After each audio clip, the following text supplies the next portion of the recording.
Smart et Réglo, notre rubrique juridique chaque jour avec un expert juridique ou un avocat. Aujourd'hui, on s'intéresse, on en a beaucoup parlé, on en a fait même d'ailleurs un débat, on s'intéresse aux travailleurs indépendants, ceux qui sont des chauffeurs Uber. Alors, on va faire un focus avec notre invité dans quelques instants sur une décision importante qui a été prise outre-Manche, en Grande-Bretagne, qui modifie substantiellement le statut de ces chauffeurs Uber, avec cet éternel débat. Sont-ils des travailleurs indépendants ou sont-ils des salariés dépendants car soumis à un rapport de subordination? C'est tout l'enjeu. Alors c'est un enjeu qui, évidemment, sur lequel les juristes britanniques se sont penchés. Et puis c'est un débat, évidemment, que traverse la France, puisqu'il y a des recours aujourd'hui d'un certain nombre d'organisations de ces travailleurs indépendants. Myriam de Gaudusson est avec nous, avocate associée en droit du travail. Merci Myriam d'être avec nous. C'est un vrai plaisir de vous voir. Alors d'habitude, vous êtes Bonjour. avec nous en plateau.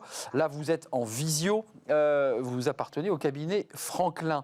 Je l'évoquais en lancement avant de vous découvrir. C'est une décision importante, celle prise en Grande-Bretagne. Encore faut-il rester prudent. C'est une décision, je dirais, en demi-teinte, mais qui fait avancer le sujet quand même. Racontez-nous. Alors, il faut savoir que cette décision a une genèse qui date de 2016.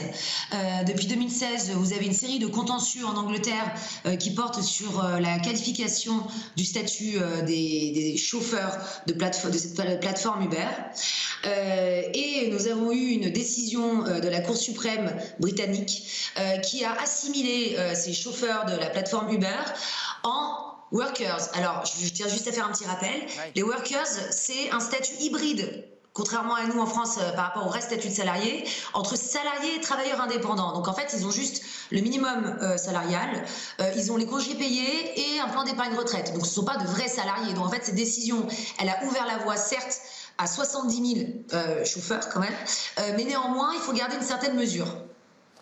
Concrètement, c'est une décision qui peut faire, j'allais dire, jurisprudence quand on vient en France, parce qu'en France, il y a évidemment eu des décisions de la Cour de cassation en mars 2020, si je ne m'abuse.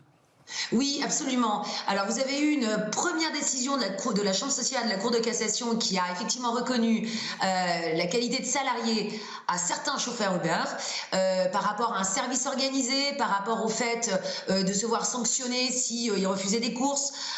Mais entre-temps, nous avons eu un arrêt de la Cour d'appel de Lyon de mars 2021 qui, lui, a cassé cette position. Alors, on va voir si effectivement la Chambre sociale va confirmer cette position, mais en tout cas, elle a refusé le statut de salarié à certains chauffeurs Uber. Sur quelle base? La faculté d'utiliser d'autres plateformes pour travailler, le droit de se déconnecter et donc de ne pas travailler, notamment, le fait de ne pas être soumis à des horaires de travail et le fait de pouvoir se déplacer géographiquement.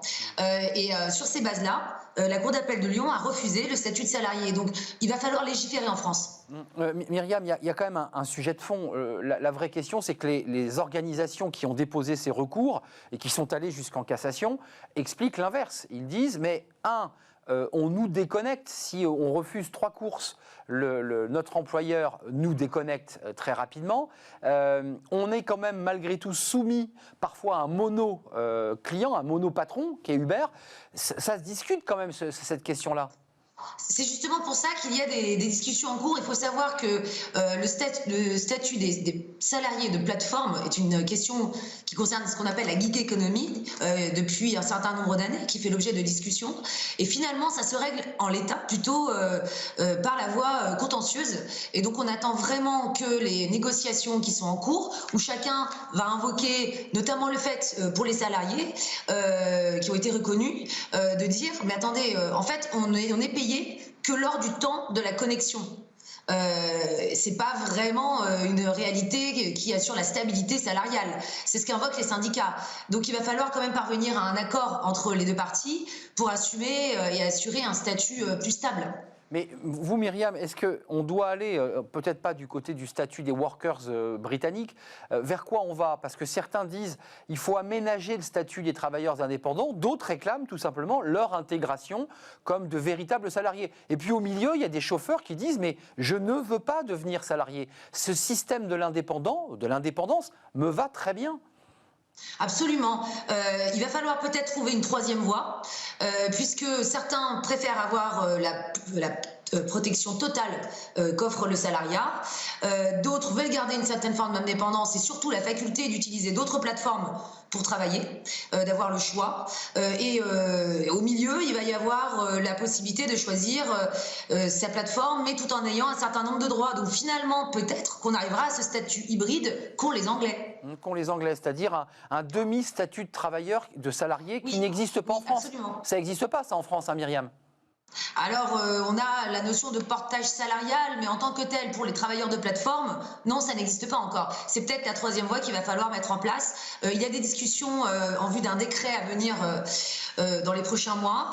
Donc, on espère avoir non seulement une confirmation de la Chambre sociale, ou en tout cas une position plus claire par rapport aux différentes décisions qui finalement n'offrent pas une vraie stabilité juridique et contentieuse, et peut-être une affirmation politique également plus claire. Avant de nous quitter, Myriam, il y a un mot qu'on n'a pas utilisé, ou alors je ne l'ai pas entendu, mais c'est le rapport de subordination. Tout l'enjeu de la question de cette relation entre les chauffeurs et Uber, pour ne citer que, c'est ce rapport de subordination qui n'existerait pas. Mais il existe malgré tout. Alors justement, dans cette notion d'économie modifiée, le lien de subordination, il va être stretché, il va être affirmé de manière différente par rapport aux travailleurs de plateforme, puisque la notion ancienne qui était le rapport de force entre l'employeur qui donnait un ordre et le salarié qui exécutait, aujourd'hui, avec les travailleurs de plateforme, c'est d'autres notions qui vont apparaître.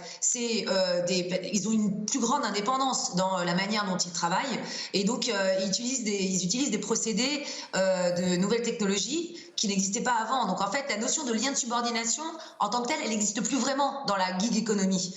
Et c'est pour ça que les politiques et les juges doivent s'adapter à la modification des notions antérieures du lien de subordination. C'est le débat que vous soulevez, que les juristes parfois subissent d'ailleurs, puisqu'en fait on s'appuie sur de la jurisprudence entre liberté et protection. Oui. Qui est complètement disparate. On avait des décisions Just Eat antérieures qui affirmaient le salariat. Maintenant, on a cette décision de la Cour d'appel qui l'infirme et qui retient le statut de travailleur indépendant. Il est vrai que pour chaque cas, il faut faire une analyse très précise avant de se décider d'accorder un statut, parce que les conséquences économiques et financières pour l'entreprise sont énormes. Et il faut aussi assurer une certaine stabilité à ces travailleurs qui connaissent quand même une grande précarité. Oui, il faut quand même signaler que ces salariés, et je ne parle pas que des chauffeurs, parce qu'il y a aussi tous ceux qui travaillent sur les plateformes à vélo Absolument. ou à scooter pour nous nourrir le midi en cette période Covid, parce que ces personnes-là sont en première ligne. Évidemment, on voit les difficultés avec lesquelles ils ont à gagner convenablement leur vie. Bien, la suite des débats, c'est quoi? C'est la Cour de cassation, c'est la Chambre sociale?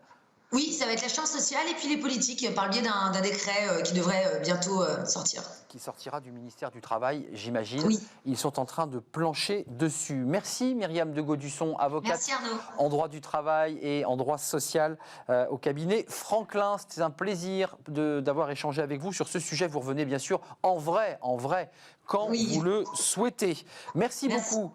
La pause café, tiens, on fait une petite pause avec Fanny. Vous savez, Fanny, elle est adepte des mots de vocabulaire qu'on ne connaît pas toujours. Aujourd'hui, celui-ci, vous le connaissez, mais peut-être vous n'en connaissez pas la définition exacte, la procrastination. Qu'est-ce que c'est donc? Et en quoi y a-t-il un lien entre ce mot et le monde du travail? Elle vous explique tout. C'est Fanny Gressmer et sa pause café.